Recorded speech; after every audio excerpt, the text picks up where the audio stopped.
हल्ल्यात भाजपा उमेदवार प्रताप अडसळ यांची बहीण जखमी।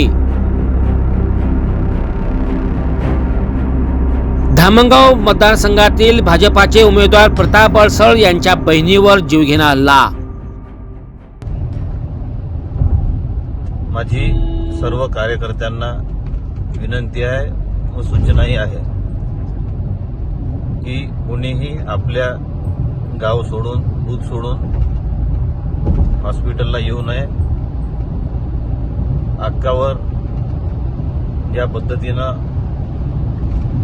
ज्यांनी हल्ला केला आहे त्यांच्यावर निश्चितपणे कारवाई सुद्धा होईल आणि सध्या त्यांची हीच इच्छा आहे की आपण सगळ्यांनी आपापल्या गावातून निघावं आणि तिथं यांनी गोंधळ घालावा आणि कारभार करावा। त्यामुळे माझी विनंती आहे की कुणीही आपलं गाव सोडून बूथ सोडून बाहेर येऊ नये। फोनवर तुम्हाला सविस्तर माहिती देत राहील। आपल्या पदाधिकाऱ्यांशी किंवा पीएशी आपण संपर्क साधला तर आपल्याला माहिती मिळेल, पण कुणीही आपलं गाव सोडून येऊ नये। सोमवारी रात्री धामणगाव चांदूर रेल्वे मतदारसंघाचे भाजपाचे उमेदवार प्रताप अडसळ यांच्या बहिणीवर चक्क हल्ला केल्याची घटना समोर येत आहेत। या हल्ल्यात विद्यमान आमदार प्रताप अडसळ यांची बहीण अर्चना रोटे या जखमी झाल्या आहेत। सुनियोजित हल्ला करण्यात आला आणि सुदैवानं त्यामध्ये तिला जे जीवावर बेतणार होतं ते हातावर निभावलं। पण या माध्यमातून मी सर्व आपल्या कार्यकर्त्यांना पदाधिकाऱ्यांना विनंती करतो की कोणीही पॅनिक होऊ नये आणि कुठेही काही घटना घडेल या पद्धतीचं वागू नये, स्टेटमेंट करू नये।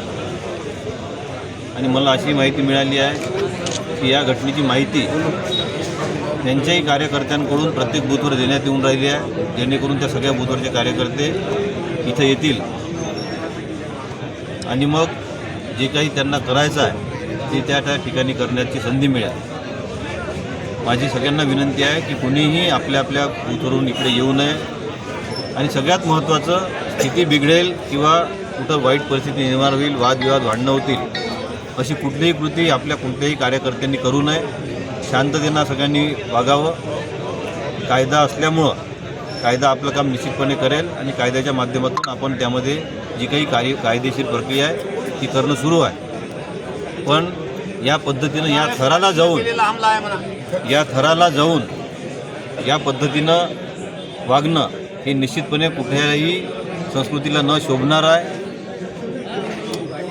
आम्ही तर सर्व याचा निषेध करतोच, पण या पद्धतीनं सुनियोजितपणे ठरवून असा हल्ला करणं हे आजपर्यंत या मतदारसंघात कधी झालं नव्हतं। पण दुर्दैवानं ही घटना झालेली आहे। याची सखोल चौकशी होऊन संबंधितांवर योग्य कारवाई व्हावी अशी मी प्रशासनाला विनंती करतो आणि सूचनाही करतो।